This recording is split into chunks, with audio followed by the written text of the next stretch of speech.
Well, my interview with Bob Woodward brought a lot of tweets, a lot of Facebook comments, and a lot of email. And some of you took issue with the things that Woodward had to say about the Washington Post assigning 20 reporters to investigate Donald Trump. I asked him about that, and he said there would also be a lot of media scrutiny by the paper of Hillary Clinton.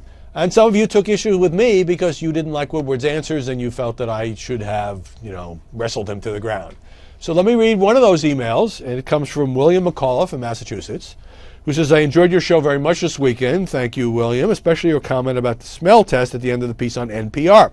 I suggest the same comment was warranted at the end of the Woodward interview. He suggested the Washington Post was just doing its job. He insisted the Post would give as much attention to Clinton as to Trump. However, there just might be more stories on Trump because he has not been investigated as much as Hillary. Please! Hillary has had at least 3 major ongoing scandals, especially the story on the Clinton Foundation and the many speeches by her and Bill that should generate an endless number of investigative reports. It is hard to imagine more fertile ground for an investigative reporter.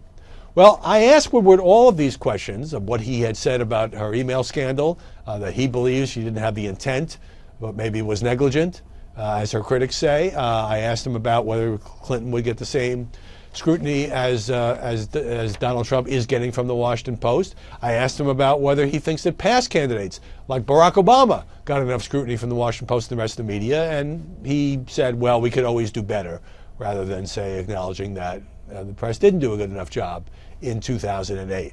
I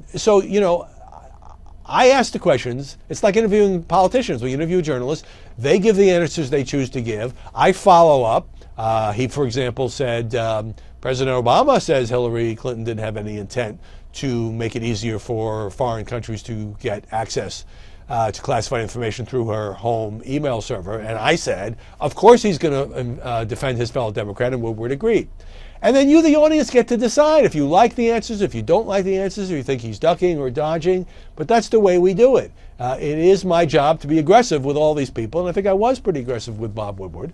And by the way, on the Clinton Foundation business, so we don't paint with too broad a brush here, the Washington Post did a number of stories about conflicts arising from the Bill, Hillary, and Clinton Foundation and Hillary's service as Secretary of State, and also did a lot of stories on the email scandal. Lately, not as many. I think that's true of all the media because there hasn't been as much new news as the FBI quietly pursues its investigation. But it's not fair to say that the Washington Post hasn't done any aggressive reporting on Hillary Clinton. We will see whether or not what goes on from here is, as Woodward says, going to be equal scrutiny of both likely nominees, or whether there's an imbalance. And if there is a tilt toward going after Trump, you'll be hearing more about it from me.